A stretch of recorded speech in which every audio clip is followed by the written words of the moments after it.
इसका दूसरा पार्ट है या दूसरी यूनिट है जिसका नाम है वैद्युत चालन। मतलब अभी जैसे कि हम लोग जब पहली यूनिट पढ़ रहे थे इस पार्ट की, तो वो इलेक्ट्रोस्टैटिक थी।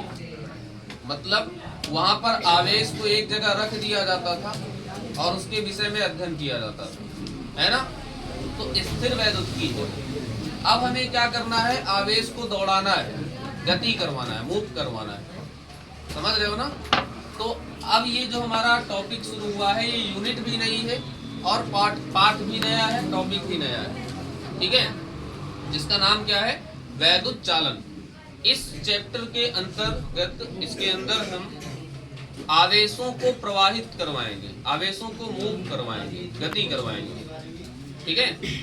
अभी तक हम लोग गति नहीं करवा रहे थे। हाँ, समझने के लिए हम जरूर कह दे रहे थे कि धारा ऐसे बह रही है, ये हो रहा है, वो हो रहा है, लेकिन वास्तव में वहां पर गति नहीं हो रही थी। आवेश एक जगह स्थिर रखा गया था। जितने भी चैप्टर अभी तक हम लोगों ने पढ़े होंगे, चाहे वैद्युत क्षेत्र का पढ़े होंगे तो आवेश को एक जगह रख कर पढ़े होंगे, वैद्युत क्षेत्र। वैद्युत विभव पढ़े हैं तो वहां भी आवेश को एक जगह रख कर पढ़े हैं, वैद्युत विभव। या गॉस की प्रमेय हम लोगों ने पढ़ा है तो आवेश को रख कर पढ़ा है। मतलब इसके अंदर अभी तक जितने भी चैप्टर हम लोगों ने पढ़े हैं इसके पीछे, सब में आवेश को एक जगह स्थिर रख के पढ़ा गया। और अब क्या करना है, आवेश को चलाना है, उसको गति करवाना है, मूव करवाना है। इसीलिए इस चैप्टर का नाम क्या है, वैद्युत चालन। तो वैद्युत चालन में हम लोग आवेश को मूव करवाकर ये देखेंगे कि उसमें क्या क्या होता है, कौन कौन सी घटना घटित होती है उसमें, है ना। तो पहली घटना जो घटित होती है, इस पाठ की स्टार्टिंग कहाँ से होती है हमारी, इसकी शुरुआत जब हम लोग करते हैं तो वो वैद्युत धारा से करते हैं। वैद्युत धारा, वैद्युत धारा से हमारी शुरुआत होती है, जिसको हम लोग इंग्लिश में इलेक्ट्रिक करंट बोलते हैं। सबको पता होता है वैद्युत धारा क्या होती है, इलेक्ट्रिक करंट क्या होती है, सब इससे परिचित हैं। कोई ऐसा नहीं है जो इससे अपरिचित हो, सभी लोग परिचित हैं इससे, है ना। लेकिन इसके बारे में कुछ चीजें हम बताएंगे। सबसे पहला तो ये होता है कि वैद्युत धारा की डेफिनेशन क्या हो सकती है, परिभाषा क्या हो सकती है। पेपर में कभी कभार पूछा जाता है एक नंबर में कि वैद्युत धारा की परिभाषा क्या है। वैसे भी हमें जानकारी होनी चाहिए कि इसकी डेफिनेशन क्या है। तो वैद्युत धारा की परिभाषा एकदम सिंपल परिभाषा ये है कि किसी चालक में आवेशों के निरंतर प्रवाह की दर को वैद्युत धारा कहते हैं। आवेशों के निरंतर प्रवाह की दर को, है ना। देखो, जब आवेश प्रवाहित होंगे, प्रवाहित होने का मतलब चलेंगे, आवेश चलेंगे तभी धारा प्रवाहित होगी। जब तक आवेश नहीं चलेगा धारा प्रवाहित नहीं होगी। हमने तुम्हें बताया है कि इस संसार में जितनी भी चीजें हैं, चाहे वो सजीव हो, चाहे वो निर्जीव हो, चाहे वो मनुष्य हो, चाहे वो पशु, कुछ भी हो, दुनिया में जितनी भी चीजें हैं सब के अंदर इलेक्ट्रॉन है, सबके अंदर इलेक्ट्रॉन मौजूद है। लेकिन धारा सबके अंदर नहीं, करंट सबके अंदर नहीं है। कारण क्या है उसका, क्योंकि इलेक्ट्रॉन अगर है तो इसका मतलब ये नहीं कि उसके अंदर धारा है। धारा तब आती है जब इलेक्ट्रॉन गति करता है ना। क्या लाइट चली जाने के बाद उसमें इलेक्ट्रॉन नहीं रहता, रहता है, आवेश रहता है उसके अंदर। ऐसा नहीं कि आवेश नहीं रहता, आवेश सबके पास है कि नहीं, आवेश सबके पास है। हमारे पास भी आवेश है, लेकिन हमारे अंदर करंट नहीं है। करंट कब आएगा, जब हमारे अंदर जो इलेक्ट्रॉन मौजूद हैं वो गति करेंगे। जब तक वो गति नहीं करेंगे तब तक करंट नहीं आएगा। तो जो हमें पावर हाउस से सप्लाई मिलती है वहां पर हमको शक्ति दी जाती है, पावर हाउस से शक्ति दी जाती है, शक्ति पावर दी जाती है। और उसी पावर से इलेक्ट्रॉन क्या करते हैं, गति करते हैं। और जब इलेक्ट्रॉन गति करते हैं तो धारा बहने लगती है, करंट बहने लगता है ना। और जब वो शक्ति देना बंद कर देता है पावर हाउस, तो इलेक्ट्रॉन रहता तो है हमारे पास, लेकिन वो गति कर नहीं पाता और इसीलिए धारा प्रवाहित नहीं होती ना। तो निरंतर धारा के प्रवाह, निरंतर आवेश के प्रवाह को हम क्या कहते हैं, वैद्युत धारा कहते हैं। इसमें दो चीजें होती हैं।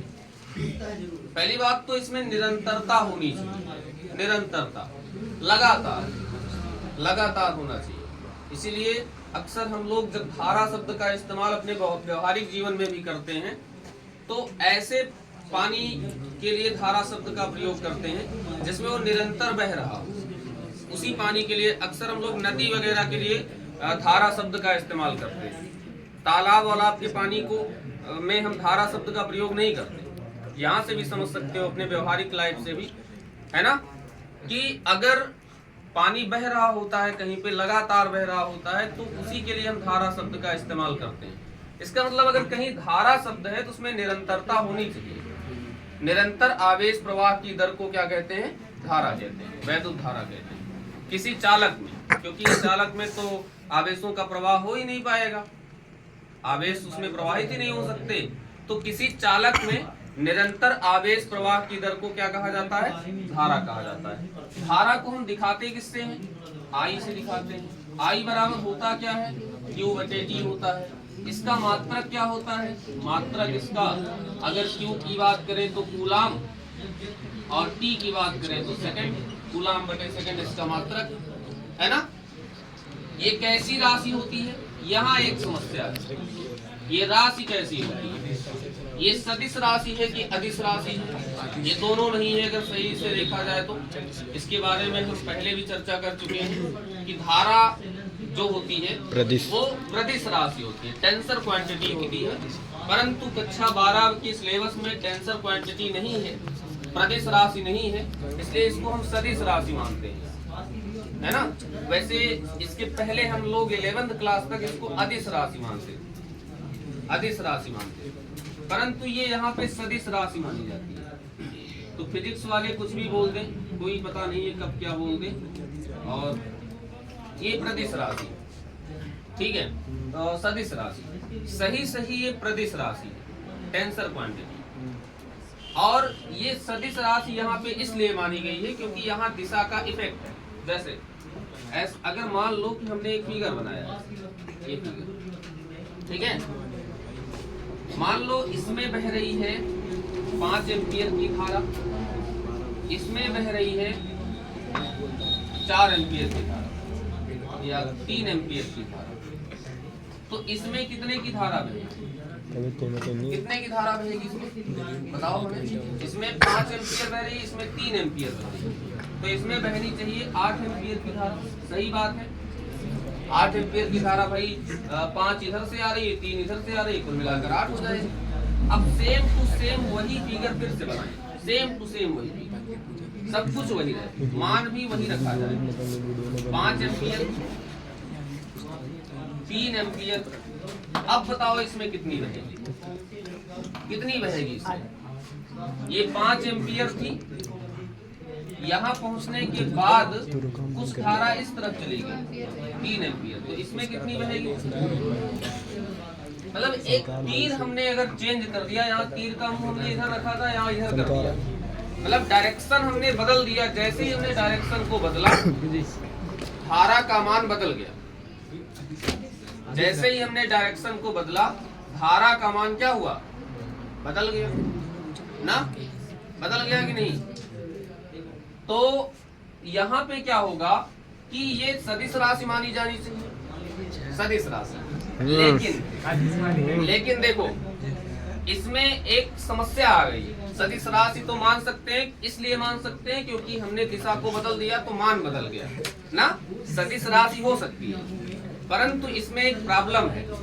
अगर हम लोग कक्षा 11 ना पढ़े होते, सीधा कक्षा 10 के बाद 12 में पहुंच गए होते, तो ये बात तो हम मान लेते हैं। लेकिन चूंकि हम 11 पढ़ के आ रहे हैं, इसलिए इनकी बात को हम नहीं मान सकते। ठीक है, क्यों नहीं मान सकते? क्योंकि 11 में एक बात और बताई गई कि कोई भी सदिश राशि सिर्फ दिशा से ही नहीं होती, उसे समांतर चतुर्भुज के योग के नियम का पालन भी करना होगा, तब वो सदिश राशि मानी जाएगी। कक्षा 10 तक हमें ये सिखाया जाता है कि सदिश राशि वो है जिसमें दिशा का प्रभाव। अगर हम 10 तक की बात करें कि ये सदिश राशि कहने से इसको कोई नहीं रोक सकता, ठीक है। लेकिन हम लोग 11th में पढ़े हैं कि सदिश राशियां वास्तव में वो होती हैं जो समांतर चतुर्भुज के योग के नियम का पालन करती है। योग का नियम क्या होता है? R बराबर √a² + b² + 2ab cos theta. मतलब ये हुआ कि जो हमारा परिणामी होगा वो थीटा पर डिपेंड करेगा। लेकिन समस्या यहाँ ये है कि अभी मान लो यहाँ 60 अंश का कोण बन रहा है, सपोज करो। अगर हम ये कोण बढ़ाकर 80 अंश कर दें तो क्या इसका मान बदलेगा? नहीं बदलेगा। अगर हम 90 अंश कर दें, 100 अंश कर दें, इसके मान पर कोई फर्क नहीं पड़ेगा। इसका मतलब दिशा से इसका इफेक्ट तो हो रहा है मान पर इसके, लेकिन ये कोण बदलने के बाद इसके मान में कोई परिवर्तन नहीं हो रहा है। कोण चाहे जितना बढ़ा दो, यहाँ 2 एम्पियर बनेगा, यहाँ कितना भी बड़ा कोण बना दो 8 एम्पियर होगा, क्योंकि कोण का कोई मतलब ही नहीं है इसमें। तो क्या ये सदिश राशि हो सकती है? नहीं हो सकती, क्योंकि ये सदिश के नियमों का पालन नहीं कर रहा है, ये सदिश के योग के नियम का पालन नहीं कर रहा है। तो इसलिए ये एक विवादित प्रश्न बन चुका है। और वैसे विवादित कुछ नहीं है, लेकिन इसको चाहिए कि 12 के सिलेबस से भी इसको हटाकर इसको प्रदिश राशि बनानी चाहिए। प्रदिश राशि है ये, सदिश भी नहीं है और अदिश भी नहीं है। परंतु यहाँ पर हम लोग सदिश और अदिश दो ही पढ़ते हैं, तो सदिश राशि तो ये हो नहीं सकती, क्योंकि ये नियम का पालन नहीं कर रही है। इसलिए अगर हमारे पेपर में कभी भी आता है तो इसको कौन सी राशि मानी जाएगी? ये अदिश राशि मानी जाएगी, अदिश राशि मानी जाएगी। मतलब अगर हमारे पेपर में आता है कभी ये, तो हमें अदिश पर ही टिक लगाना होगा, ठीक है? अदिश राशि पर ही टिक लगाना होगा, ठीक। तो ये था वैद्युत धारा। निरंतर आवेश प्रवाह की दर को हम वैद्युत धारा कहते हैं। इसको I से प्रदर्शित करते हैं। I बराबर Q/T होता है, मात्रक कूलाम बटे सेकंड होता है, अथवा एम्पियर भी होता है। कूलाम बटे सेकंड को हम क्या लिख सकते हैं? एम्पियर में लिख सकते हैं। राशि कैसी होती है? अदिश राशि होती है। अभी यही जानना है तुमको कि ये कौन सी राशि है? अदिश राशि। अगर तुमसे कभी भी कोई प्रश्न करेगा कि इसमें तो दिशा भी है, तो तुम बता देना कि दिशा जरूर है, लेकिन ये समांतर चतुर्भुज के नियम का पालन नहीं करता है। पूछेगा क्यों नहीं करता है, तो तुम कहोगे कि इसके कोण को हम चाहे जितना कम ज्यादा करें, लेकिन इसके मान पर कोई प्रभाव नहीं पड़ रहा है, जबकि प्रभाव पड़ना चाहिए। समांतर चतुर्भुज का नियम ये कहता है कि कोण डायरेक्टली प्रोपोर्शनल टू इसके होता है, ठीक है? तो प्रभाव नहीं पड़ रहा है, इसलिए ये सदिश राशि नहीं होती, ठीक। बस हो गया।